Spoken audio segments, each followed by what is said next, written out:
complete the discussion on the heuristics for conformant and conditional planners, mostly conformant planners, based on the reading that you already did, which is Dan Bryce's paper. And then start talking about POM-DPs, the atomic model. And I'm not quite sure how deep we can actually manage to get into POM-DPs, because it's at least I want you to get an idea of how horrendously complex they are, but beyond that, actually, solving the POM-DPs, the value and policy iteration, we might talk a little about the value iteration. I'll get you to read the textbook description, and then we'll discuss that next class.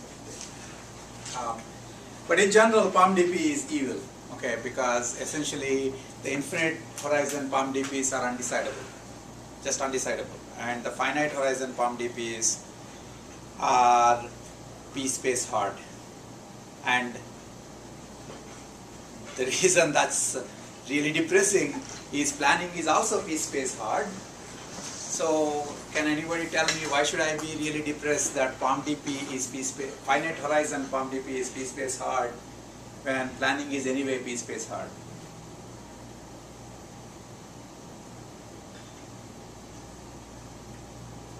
What? Well, this sort of tells me that there's not too much point in doing POM-DPs here. Because you need to have a clear idea as to, when we said, first of all, the one thing that you guys have to understand, this is like the 0th order of complexity, computational complexity. Computational complexity is always in terms of the input size. It's always in terms of the input size, okay? When you say planning is p-space complete, but graph search is only polynomial time, right? And we agree that planning is nothing but graph search. But the reality is that when you are talking about planning, you normally are assuming factored representation of the input, which is exponentially smaller. And in an exponentially smaller input, it's p-space complete. Okay? Now, when I say POM-DP is p-space hard, I mean in the atomic level. At the atomic level, for finite horizon and POM-DPs are p-space hard. At the atomic level, what about MDPs? Polynomial. It's polynomial, okay? Which we weren't exactly out there celebrating this fact, because if you can't even do graph search in polynomial time, you're in trouble, But POM-DPs are much worse. And then, in fact, it is interesting to understand them as a normative model. We'll spend some time looking at least the basics, and then get some feel for value iteration. Beyond that, I'm not quite sure how far we'll go. Okay.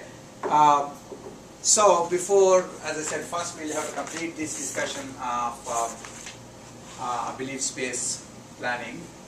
The one thing that since we're talking a lot about complexities, the one thing I forgot to mention in the beginning of the conformant planning issue is how exactly and how costly is conformant and conditional planning. And so one way of understanding this is the deterministic planning complexity. Okay, and you can throw partial observability. If you throw partial observability, you are searching in the space of states, space of belief states. Okay, and then basically you will become, the planning becomes X space. Okay, you can also throw in branching. Okay, branching essentially, we did not talk about it in this context particularly, but essentially branching means a non-deterministic action. It has multiple outcomes. An action has multiple outcomes. So it's not stochastic planning. We are talking about non-deterministic planning. That means you know that multiple outcomes can occur. You don't know the probabilities of them. So in such a scenario, the only useful question that you have is there a strong plan? That means irrespective of what outcome the action has, will you still be able to reach the goal state? Okay, because possibly reaching the goal state doesn't mean too much, because possibly could be 0.99 probable or 0.0001 probable.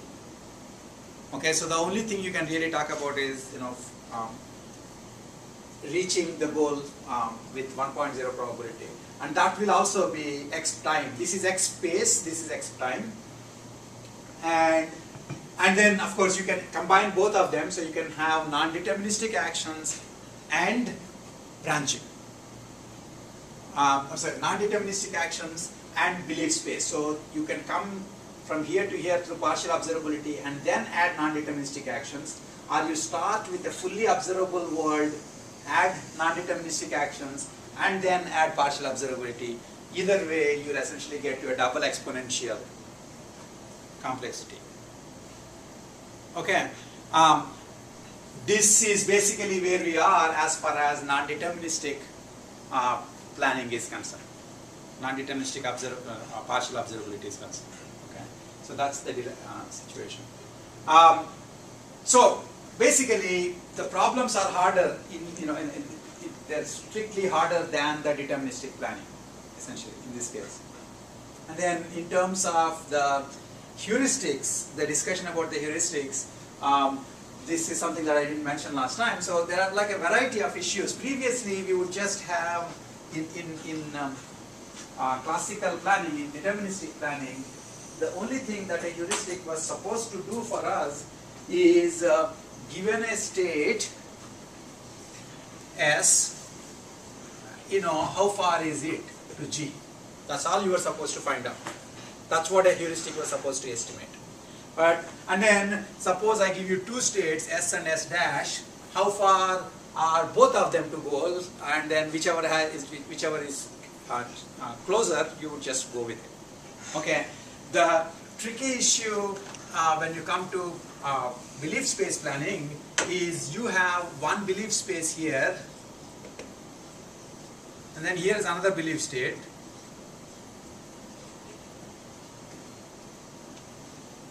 Okay, and then here is some goal here. I mean, goals also obviously can be a belief space, but that doesn't make any difference, because even in classical planning, goals were belief states. Okay, because any of those states you reach, that's good enough. So I'll act as if there is a single goal somewhere here, and then the question, of course, is how do I represent the distance between these guys to the goal state? Okay, and that's the point we are making here. So, for example, S1, I could, for example, consider the cost of going from S1 to G, S2 to G, etc., S100 to G. And similarly, cost of considering S1 dash to G, etc., S5 dash to G. Now, suppose it turns out that each of these plans are 5 units costly. And each of these, so suppose this is 1 to 100, there are 100 states here, and they're all 5 units costly. And this is only 5 states in this belief state, and they're only 100 units costly each. Can you say anything as to which is the right one to use? Not really. Okay. All we can really talk about actually is there are a bunch of issues that matter. One is, of course, everything else being equal, you want to know which belief state has higher cardinality. The higher cardinality a belief state has, the more uncertainty you have about where you are. Okay, now I'll keep saying this, everything else being equal. Nothing else is ever equal anyway. But if everything else is equal, then you would care about the uncertainty about the state itself. Okay, and you would like to prefer the states with lower cardinality.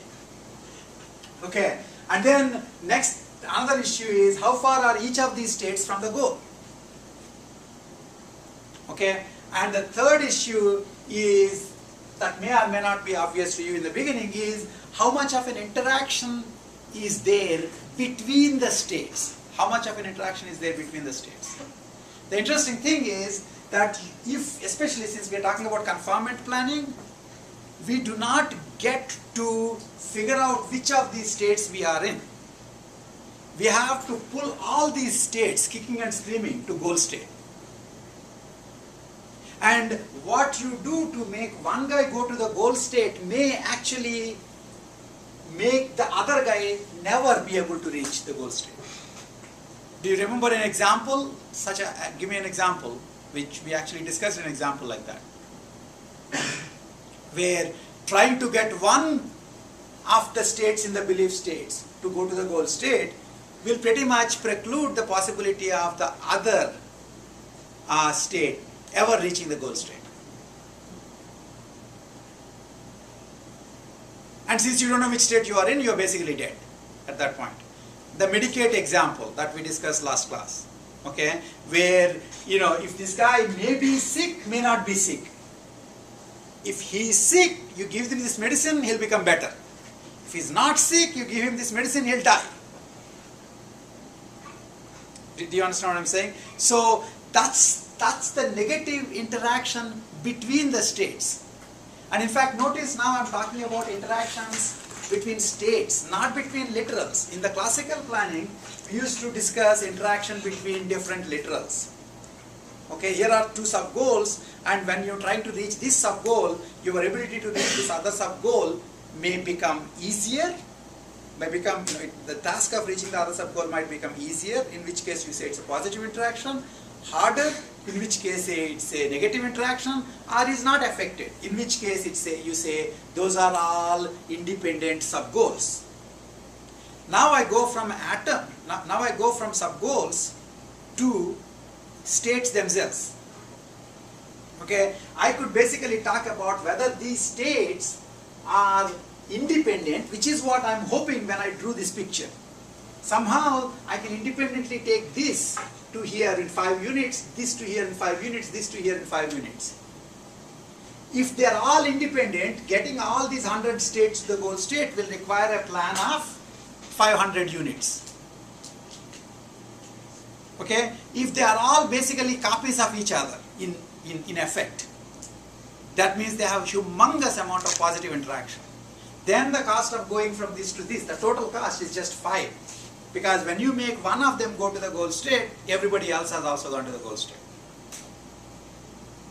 And on the opposite side, if they have humongous negative interactions, then the cost of taking them all to the goal state may be anywhere between so if they are either independent or negative interaction, let's say, then it's anywhere between 500 to infinity. So normally, if I give you this picture and I ask you, can you tell me what is the estimate of taking this whole belief state to the goal state? You look at me and say it's between 0 and infinity. I'm not 0 and infinity, 5 and infinity. 5 for full positive interaction. Infinity for two states are basically like sworn enemies. Once one state reaches, the other state dies. For a particular plan. Okay? And so it's anywhere between 5 and infinity. That's the thing. And to actually get a good estimate, you need to have a sense of the negative and positive interactions between the states themselves. This is not the negative and positive interactions between the literals, but between the states. So you have to still deal with so while trying to compute the distance from S1 to this, you need to take positive, negative interactions of the literals themselves. But then while you are combining these, then you need to take the positive, negative interactions between the states. Okay?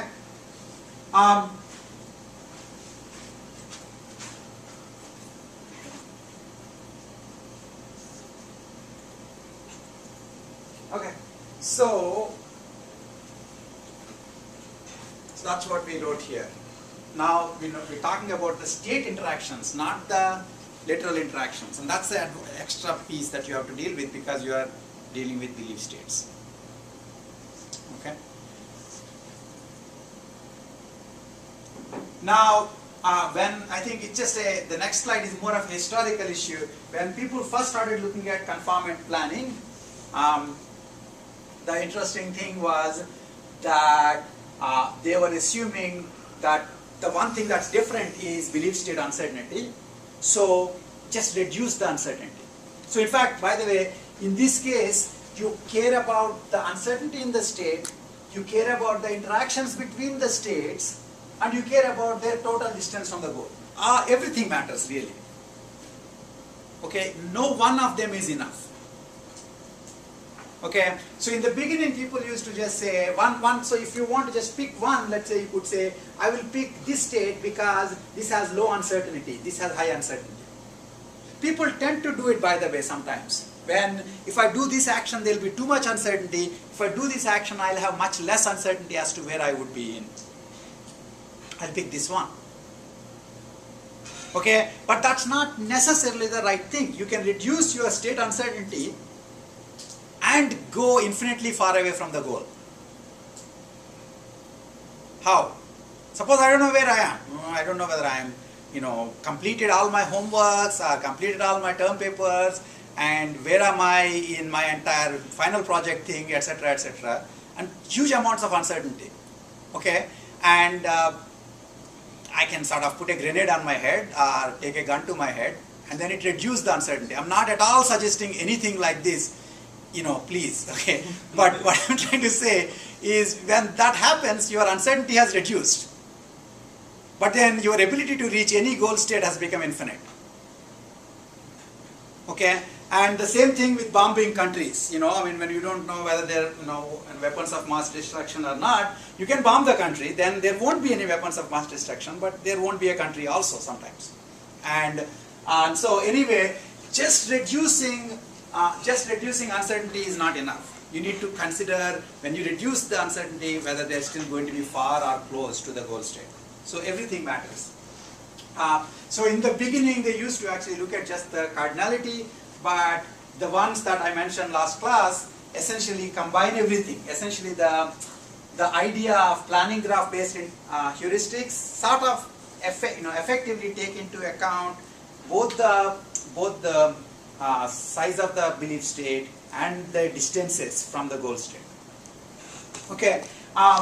Now you read that paper, right? You read the labeled uncertainty graphs and stuff. So the question is, how are they taking care of each of these things? How are they taking care of, for example, everything else being equal? How do we know that that the labeled the planning graph analysis for belief space planning will prefer states with lower uncertainty? Everything else being equal means the interactions, assume that interactions don't exist. Everything is independent. Okay? And you can also assume that the components of both of these belief states are the same distance away from the goal. Okay? Then would you actually, so essentially, like, if there are 5 here, all of them are 5 units away, and there are 100 there, 5 units away each of them, and they're all independent. Then clearly, I would hope, then clearly you would pick this one. Because, they're all the same distance away from the goal state, and they're all independent states, and this one is much fewer states. So it'll be easier to drag this guy kicking and screaming to the goal state than that guy. And you see that planning graph analysis captures that. You should convince yourself of it. Basically, what it winds up doing is, for each of these states, you would have computed the relaxed planning graphs, and they would have no commonality, and you will add up the numbers, and you will find this one is 500, this one is 10. And so you would pick this. Okay. The other question is, does the planning graph analysis, the labeled uncertainty graph, for example, does that capture positive interactions? How? It's like it's taking the union. It's taking, basically it's not double counting the actions. So to some extent it's taking the positive interactions into account. Right? If an action appears in all the worlds, then it just counts it once.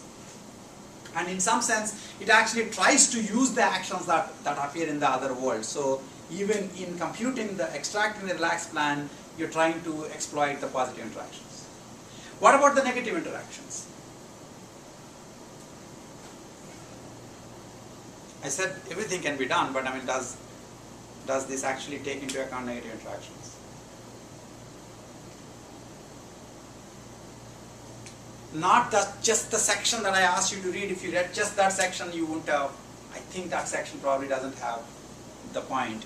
But where do you get negative interactions in the planning graph analysis? How do you actually handle negative interactions in planning graph analysis? Mutex. Mutexes. What kind of mutexes do we need right now? Crossword mutexes. Remember, there was some really ugly section in that middle of that paper. I think it's probably in the appendix actually, called crossword mutexes and how to compute the crossword mutexes. So the thing is that to actually take negative interactions into account, you need to consider mutexes across words, which is, pretty hairy operation. It can be done, and essentially what we found, what Dan's work basically found was that at least for the way he was computing the crossword mutexes, the time spent in computing them isn't being made up in terms of improved search.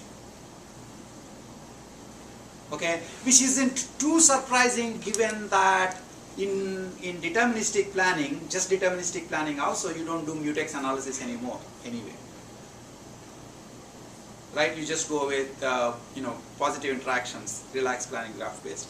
I mean, people do know that doing the right amount of negative interactions can improve effectiveness of the heuristics significantly, but mostly doing all of them worsens the time. You spend too much time doing the heuristic computation, and it doesn't get paid up. Okay. Anyway, so what else can I say here? So this one, of the three ideas in that paper, one was essentially just assume that the initial states that you start from, even though it's a belief state, here is a belief state in factored form. So here is belief state PM, this is QM, this is RM. Okay? So, and then I'll essentially union the belief states to make it into a single proposition list. And then I compute a planning graph for that, and I compute a relaxed plan for that. And that is sort of like all states determinization.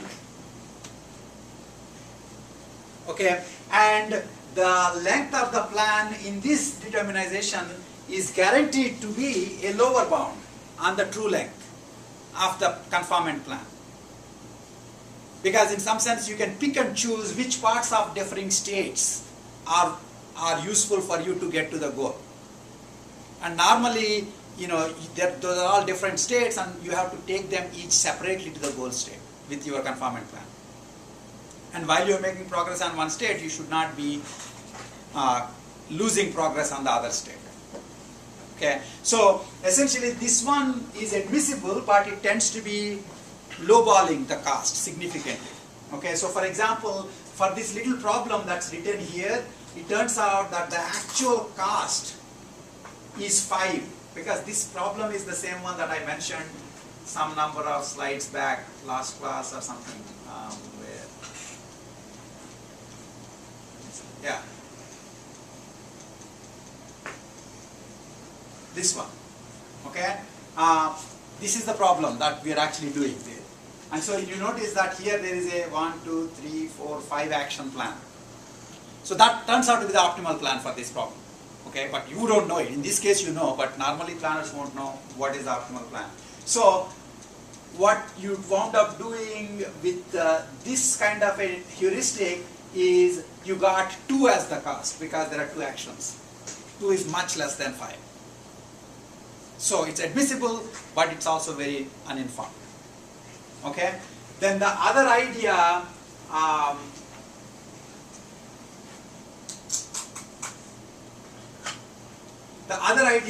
is separating, keeping them separate and essentially computing planning graphs for each of them and search those planning graphs carefully while keeping track of your progress in each of the words.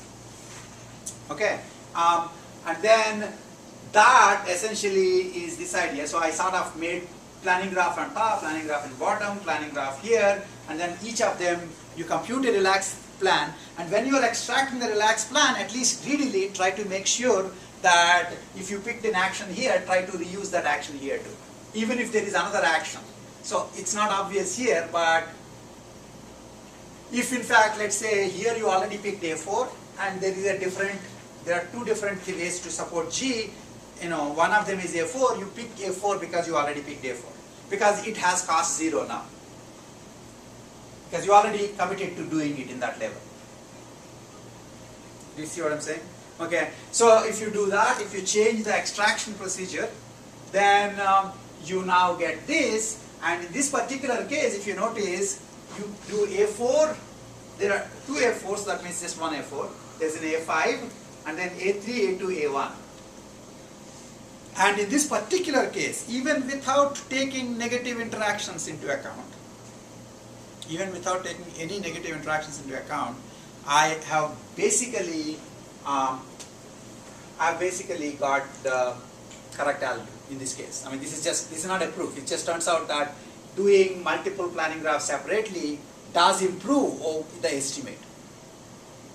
Does improve the estimate, and in this particular case, you actually got the perfect heuristic value. But the problem with this, of course, is you're going to compute multiple planning graphs, one for each state, one for each initial state. Okay, by the way, in doing all this, am I assuming deterministic or non-deterministic actions?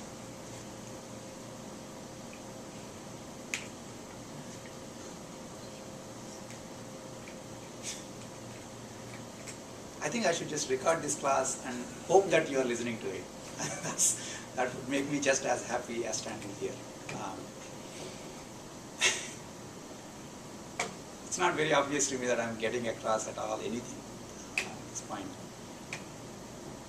Am I using, according to this graph, am I using deterministic or non-deterministic actions? Deterministic actions. How do you know? There is no branching. Basically, the belief and the uncertainty, the state uncertainty starts here. You don't keep getting more and more uncertainty. The problem with non-deterministic action is it takes the belief state and introduces even more uncertainty into it. Okay? Okay, so I'm basically doing just pure partial observability, no non-deterministic actions in all these examples. Adding non-deterministic actions just makes things even crazier, essentially. Okay.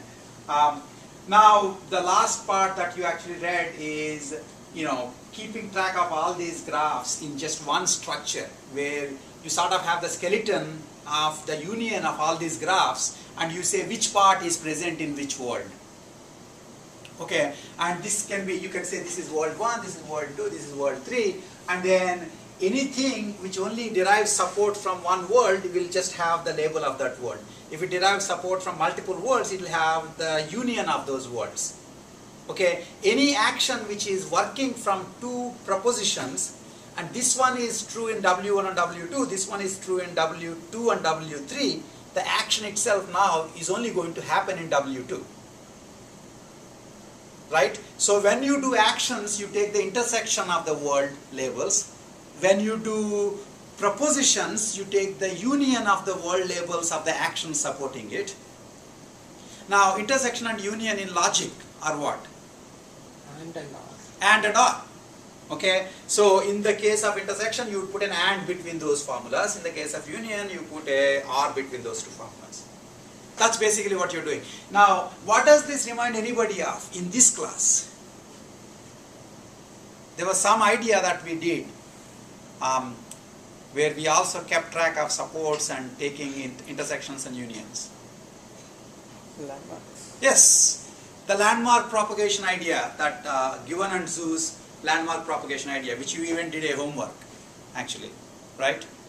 So that was the same idea, and in fact, I think I mentioned it either in the class or to some of you, that the right way to do that or eventually would also be to use BDD based labels, because after a while you can't just keep track of these worlds as atoms. You just have an arbitrary logical formula that supports a particular word, and you want to really keep track of BDDs and do adds and conjunctions and disjunctions.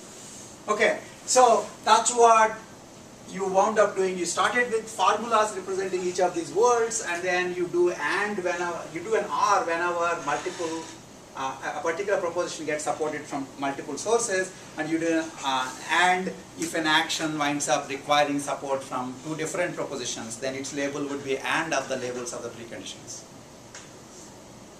Okay, and if you do this, then eventually the labels essentially are telling you which subset of the worlds is this particular, which subsets of the worlds consistent with the initial state is this particular formula actually reachable.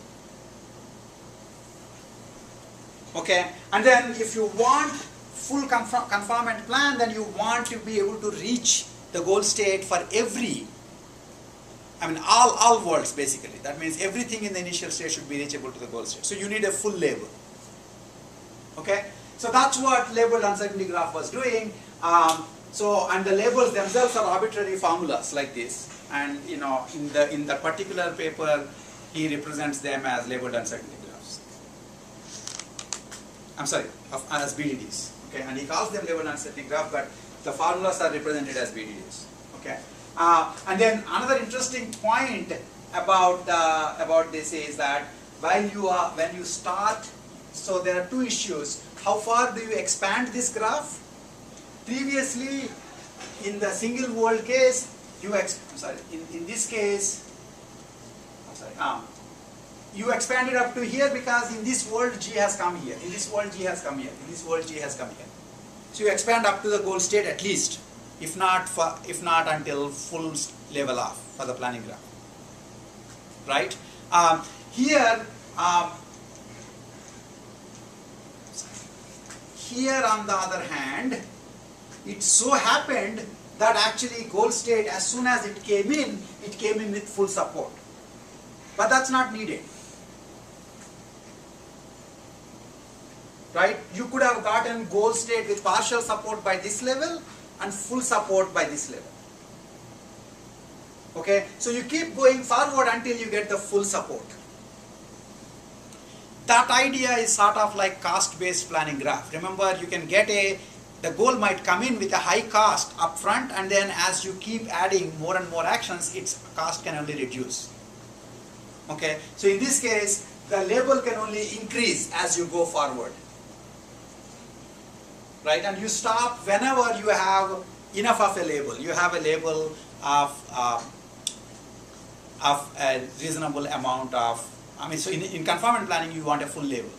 There is a variation of this idea called McLug, which I'll give you a paper on, you can look at it, where essentially you would wind up doing, what McLug does is it's essentially doing a planning graph for each evolution of the domain, sort of like what FFHop does, where each sample is a separate deterministic world.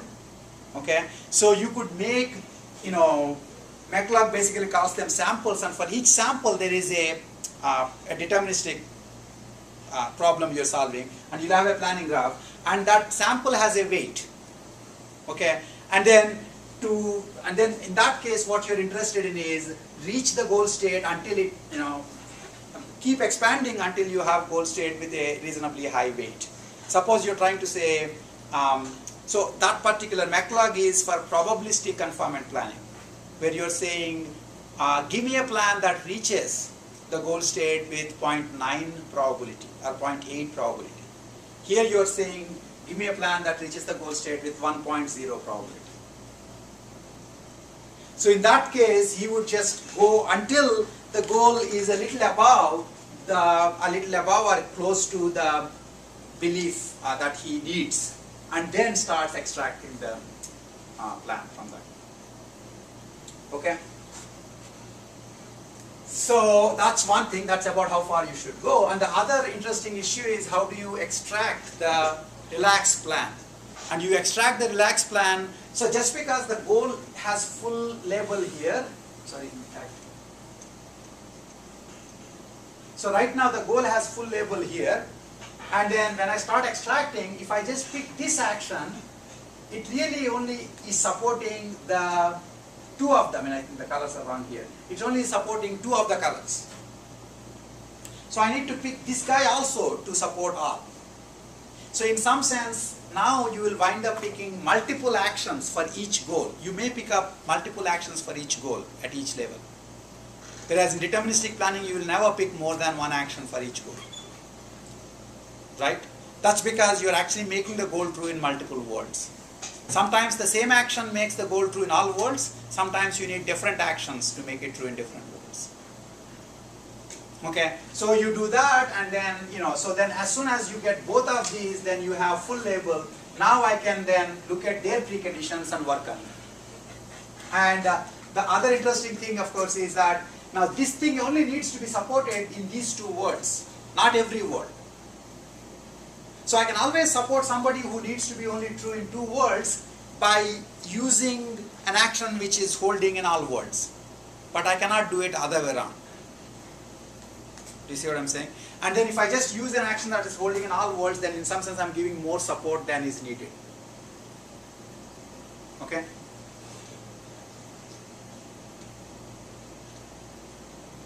Okay. Anyway, so that's labeled uncertainty graph, and in this particular example, it was a carefully, nicely constructed example, labeled uncertainty graph again winds up having the perfect heuristic. But clearly there is no guarantee that you will get perfect heuristic at all. And it's also, so now how about admissible heuristic? Are you guaranteed to get admissible heuristic?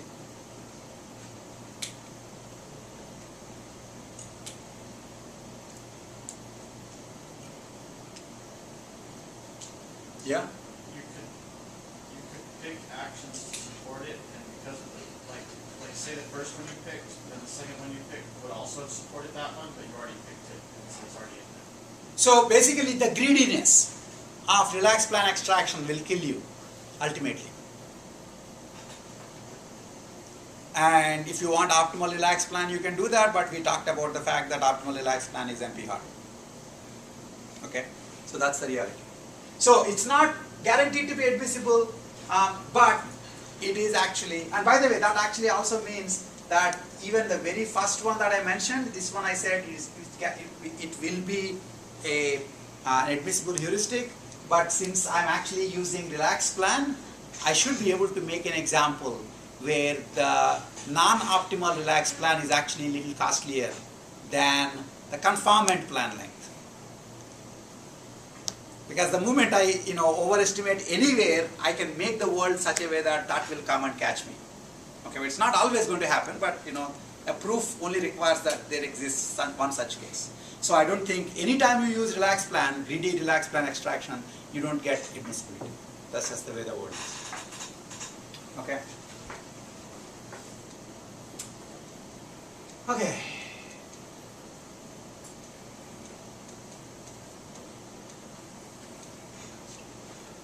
Okay, what about mutexes? We already talked about this. Basically, what you need to talk about is cross-world mutexes. Okay, it's not enough to just talk about a mutex within the same world, but you also need to talk about cross-world mutexes. In particular, if you notice the example, since giving the medicine in the Medicaid domain, in one world will also have an impact on the other world. Do you understand this? How can you actually make sure that the action you are doing would not have an impact on another world?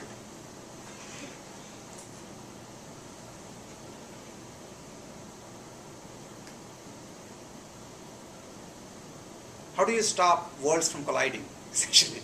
How do you make sure that the action you are doing in one world will not have an impact on the other world? How do you do it normally? I mean, this is not a huge philosophical question, actually. It should be obvious.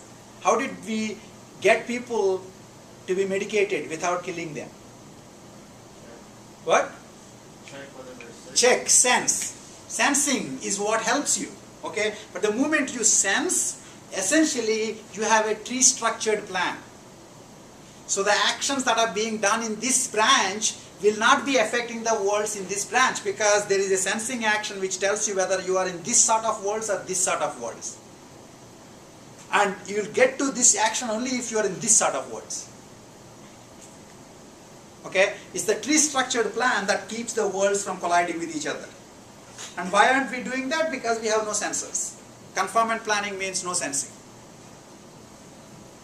And because you don't have sensing, then what you do in one world can affect another world.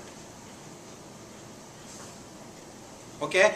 And it also actually makes you realize that sometimes you sense to ensure that the world collision does not occur. You're about to do an action, and then you want to sense the world to make sure that you are not in the class of worlds where this action has an unintended effect. This is looking over your shoulder just to make sure that, you know, I'm doing some funny thing, but if there is somebody looking at me, I shouldn't be doing it. So in last minute, I look over my shoulder and I split the, you know, worlds into two different cases, and then if they are looking over, then I won't do that action. Okay. So that's basically the sensing is what makes sure that the worlds don't collide, and if the worlds do collide, then basically sometimes you can still solve the problem, because actions in one world basically don't just kill your chances in the other world. They may just make it harder, but it won't kill the chances. But you could have scenarios like medicate, where actions in one world just kill your chances in the other world. You're just dead. You know, as soon as you medicated this guy in the he is ill world, then he's dead in the he's not ill world. He's not sick world. And so you're dead. I mean, one action in one world actually had a negative mutex in another action. Negative mutex with itself in the other world. And so these are actually mutual exclusions across worlds. Okay, that's why they're called cross-world mutexes. And we don't talk about cross-world mutexes for deterministic planning because there's only one world. We know which world you are in. Okay? So if you look at the pictures normally for the mutexes, right? I mean, that's why there are these ugly pictures. So if you just have normal mutexes, will be like, you know, remember at least pictorially we'll put these funny squiggly lines between actions and propositions. Right? Those are all same world mutexes. Now I can have one from here to here, or one from here to here, or one from here to here. Those are the cross-world mutexes. Right? Now, so as I said, you can actually talk about how to compute cross-world mutexes, how to even propagate them. Okay.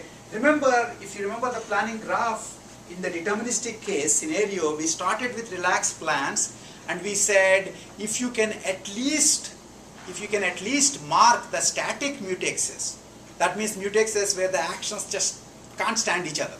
Even if you don't propagate the mutexes, as soon as you mark the statically mutex actions, then you can have a sound relaxed plan. A relaxed plan which also works in the real world. Unfortunately, now that relaxed plan cannot be computed without backtracking. That's why graph plan basically picks these actions. You'll come all the way up to here, then you'll realize these two actions are mutex, so now I'll have to backtrack all the way and get somebody else and come forward again. Right? And so same idea, it turns out that in fact, just as first graph plan came with planning graph, first the idea was to use planning graph to directly search it, and that was the graph plan algorithm. And then later on we used the same planning graph for heuristics. The same thing happened for conformant planning too. Okay, first they extended, there's a missing slide there, I should show that. First they extended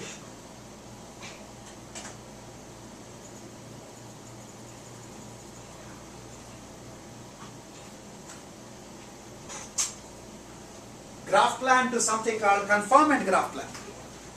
And conformant graph plan looks suspiciously like this multi-word graph plan that I have shown you.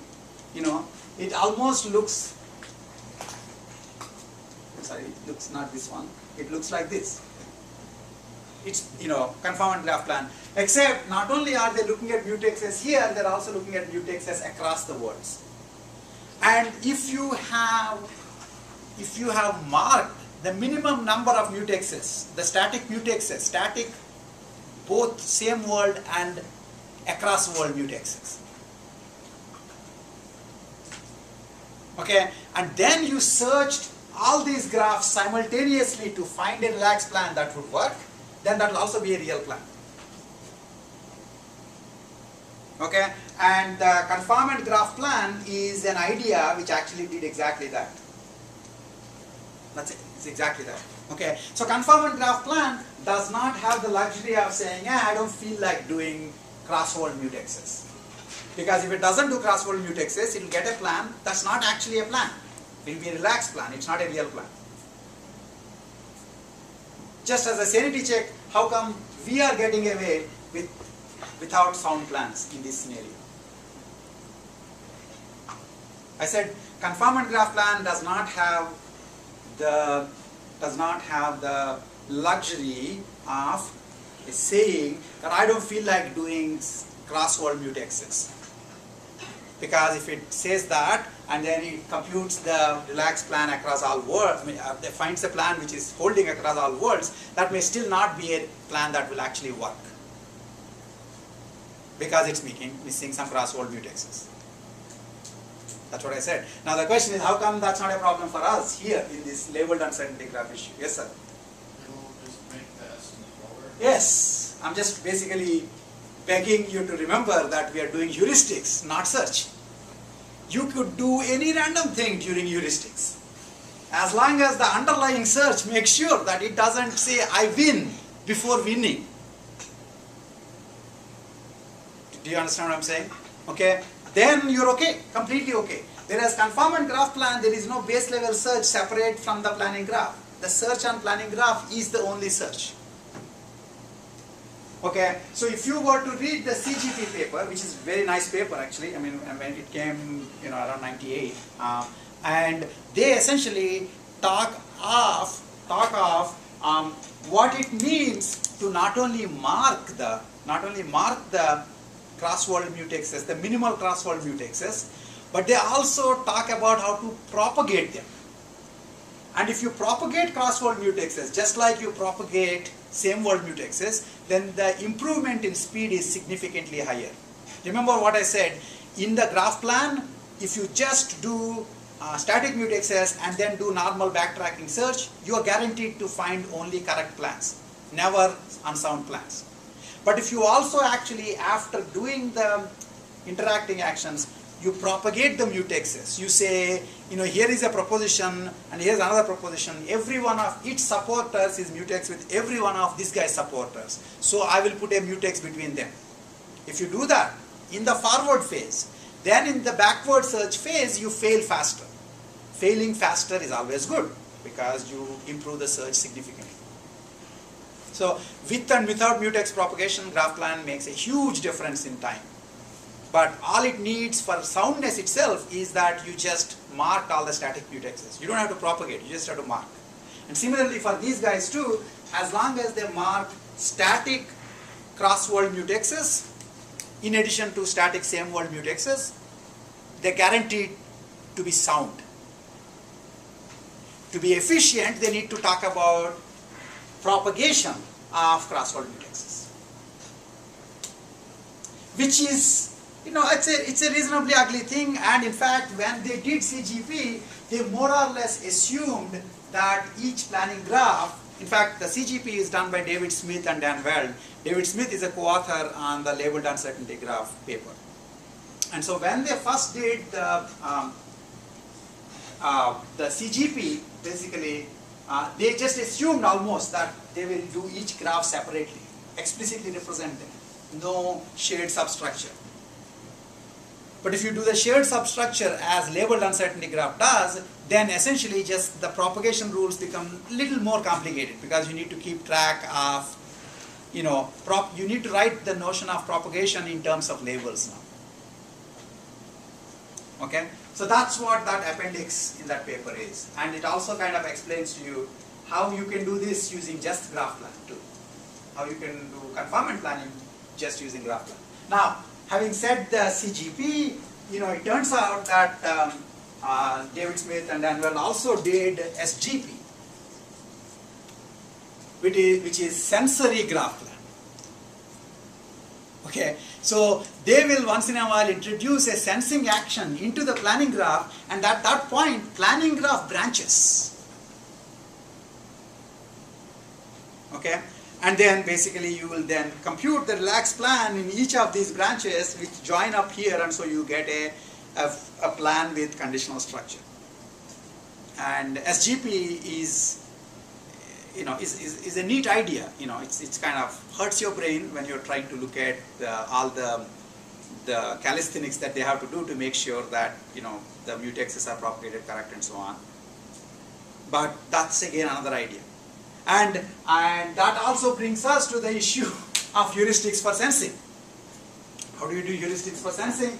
In essence, if you actually think of CGP if you think of graph plan as the basis of deterministic planning graph heuristics, then CGP can be thought of as the basis for conformant planning graph heuristics, and then SGP can be used in some sense for sensing heuristics. Okay, except we haven't at least had that much luck with it, and I don't know too much work in effective heuristics for sensing. Now here's an interesting thing you can do, which is you can always ignore the fact that you have sensing and just use the conformant planning graph heuristics. What happens then? Do you understand what I'm saying? Just said? So, I mean, I have actually ability to sense, but I estimate distance by closing my eyes. Right? What happens then? No, I'll be overly informed. I close my eyes, nothing is actually possible. Yeah, it looks like the goal is too far away. I won't go there today. Right? So I overestimate the distance. Do you see what I'm saying? Because with sensing you reduce the distance because you actually know where things are. And by closing your eyes you think, oh, for example, right? Yeah, and a classic case is if you're doing Medicaid domain, okay, and you assumed sensing is not possible, then a perfect conformant plan has cost infinity. Right? Because in the Medicaid domain there is no way of making the guy be alive as well as Medicaid, as well as not sick, if you don't actually test him before giving the medication. Do you see what I'm saying? Okay, so in that particular case, when I have the testing equipment with me, but I'm doing the search using, while doing the search I'm assuming, I'll just relax this to, not relax, in fact constrain it to conformant planning. Okay, sensing planning should be over constrained to become conformant planning, not relaxed.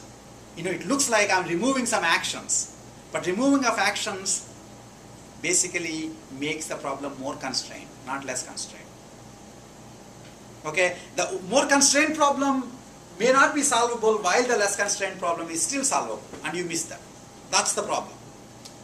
Of course, what helps oftentimes is we don't get perfect heuristics for conformant planning anyway, right? Because had you given the Medicaid domain as a conformant domain to labeled uncertainty graph, would it have actually said infinity? Why not? You're on the right track. It wouldn't have, but why not? Because it wasn't doing cross-word mutexes. If it did cross-word mutexes, it would have said so. But we have pretty much given up on cross-word mutexes because they're too costly to compute. In which case, you will be already, optimistic there. So, this crazy, unholy combination of being doubly wrong makes you be somewhat right. Right? As a conformant heuristic, that's a pretty bad heuristic. But while it is used for sensing, it might be a good heuristic. It is what I'm saying. But all of this just begs the question of where is the, there is no admissibility proof here. Obviously. Okay. So anyway, so that's the deal with sensing actions. Sensing is a less constrained problem than conformant planning. Sensing planning is a less constrained problem than a conformant planning, but sometimes that a less constrained problem actually, so in this particular case, because you have sensing actions and then you can solve the problem more often than conformant plan could have solved. Okay. So that's what, and then there is some work that Dan did, which I'm not going to discuss here. I'll send you a link if you're interested. It actually, I think, came in UAI 2005, which basically sort of does some slight improvement over just assuming it's a conformant plan and estimating the heuristic based on conformant plan. Okay, for sensing. And that's about the best I know of sensing heuristics for plans when you have sensing in front of you. Okay? As I said, you can always just go and assume it's conformant planning, and that will be fine. I mean, not fine, but you know, it would get you an overestimating risk. Okay, so that's where I'm going to end that discussion, and I'm going to continue to, I'm going to change topics and start talking about quantities. But before I go there, are there any questions on this stuff? Is there anything that you wanted to talk about based on the reading of label and symmetry graph, for example? It said that in the paper that it used some form of same-world mutexes to check for reachability. Yeah. What was happening with that? Like, what was No, basically same world mutexes will just improve the relaxed plan within the same graph, essentially. Okay, so again, the idea is if you use same world mutexes,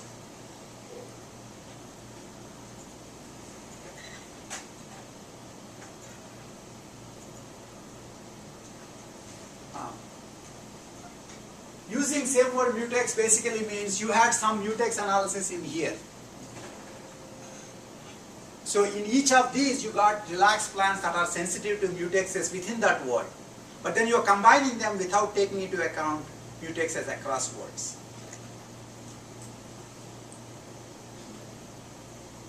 Okay? Any other questions?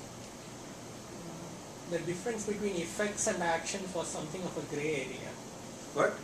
You, in constructing the LUG, LUG, you had effect layers and as well as action layers.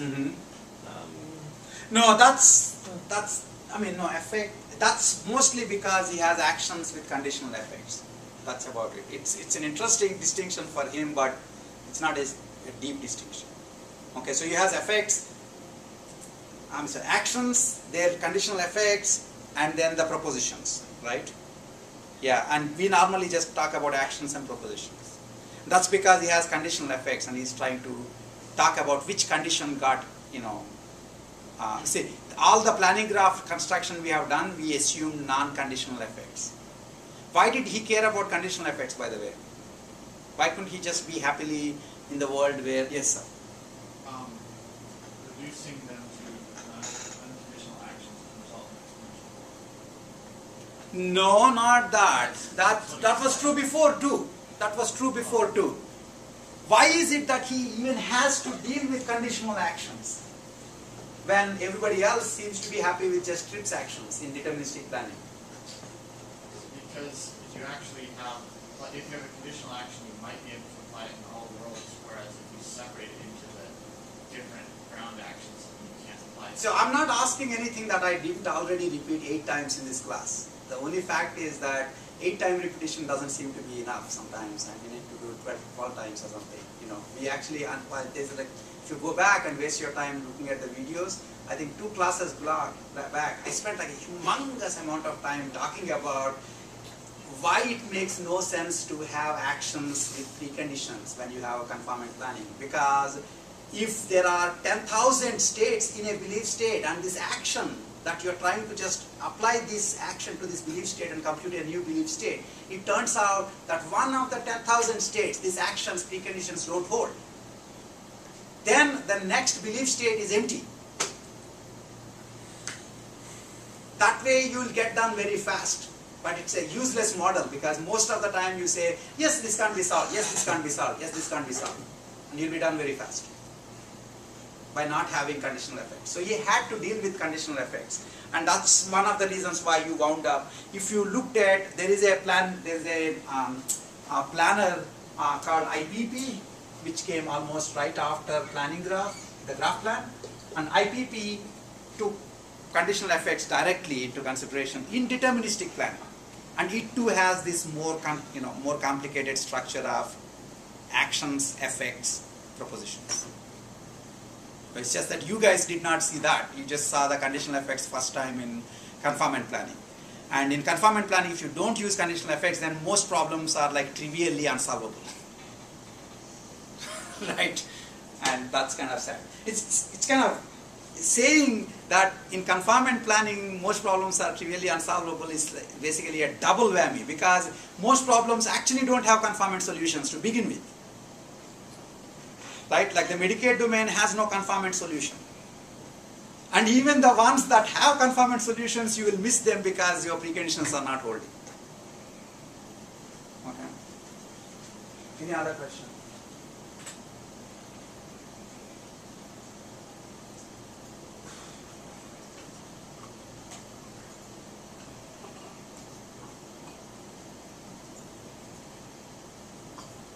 Okay, let's see a couple of these slides to put us in good mood for the next class. So PalmDPs, these guys actually, this is based on a tutorial that Eric Hansen, Dan Bernstein, Zheng Feng, and Rangzhu have done. And they've all worked a lot on the PalmDP, atomic PalmDP solutions. We are now going back from propositional to atomic, right? Okay, and then you'll feel that actually it's pretty hard to deal with them in atomic level to begin with. And then if we have time and energy, we can look at propositional, but probably not. So we basically are considering planning under partial observability as well as uncertainty thrown in. Okay, and in the case of non-deterministic, uncertainty is represented by set of possible states, and all possibilities are considered equally likely in essence, or at least you don't know the likelihood of any possibility. Okay, the probabilistic planning, essentially uncertainty is represented by a probability distribution over the belief state. That's the point. Okay, instead of just saying my belief state is S1 to Sn, I am saying that my belief state is my belief state is a distribution over S1 to Sn. So in fact, we'll see that in a minute, but actually it's easiest to think of the belief states in terms of simplexes over n-dimensional spaces where the n dimensions correspond to the n states. Okay, so for example, if I just have 3 states, suppose I just have 3 states. So here is S1 state, S2, S3, and then what I would basically have is a plane like this, and every point on this plane will be positive and will sum to 1. Okay, and so every point corresponds to a separate distribution. So belief space now is a simplex in the n-dimensional state space.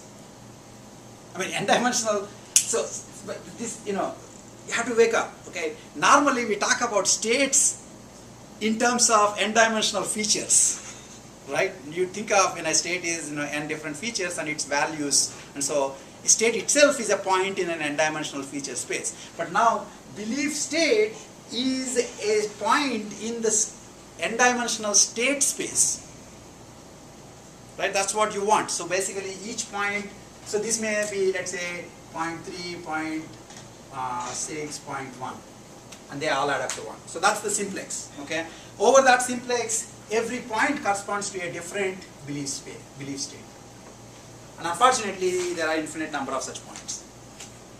That's your problem. I mean, you knew before, but I mean that's the exact district, this thing.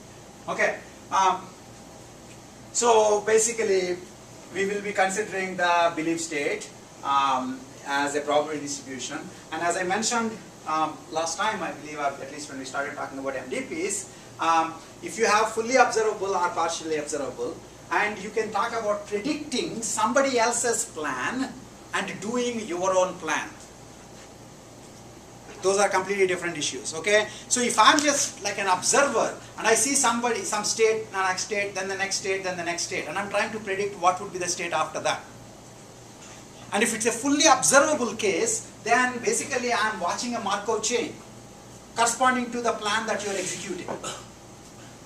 and I'm trying to guess what would be the next state.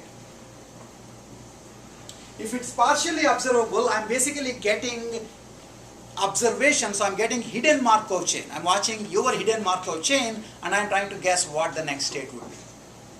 That's the prediction problem. If it is somebody else's plan, I only need to predict. What are they going to do next? What are they going to do next? If it's your own plan, you get to decide what to do next. That's much harder, actually. Okay? Being a spectator is easier than being the player. So if you're the player, then you get to actually talk about what is the optimal action I should do. And in the case of fully observable, it's the MDP. The model is MDP. In the case of partially observable, it is POMDP. Okay? This is something that we mentioned last time, but here's another slide. Now, what is the definition of POMDP? Essentially, you have states, okay, and you are, this is a particular evolution. So if the guy who can see, the gods of the world who can see the hidden state would have seen that the system is going from S0 to S1 to S2.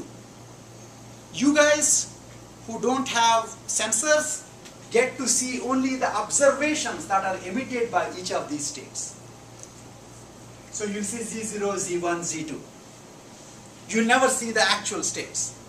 So in fact, you can imagine, remember I said, I think we talked about this, that a given world can be fully observable for your friend and partially observable for you. Because, you sort of just went to the, let's say you went to the ophthalmologist and they put some drops in your eyes, and so for the next hour or so you see everything very blurry. Okay, so for this next 1 hour, the world which is fully observable for your friend is partially observable for you. Okay, so your friend would see a particular dynamical system going from S0 to S1 to S2.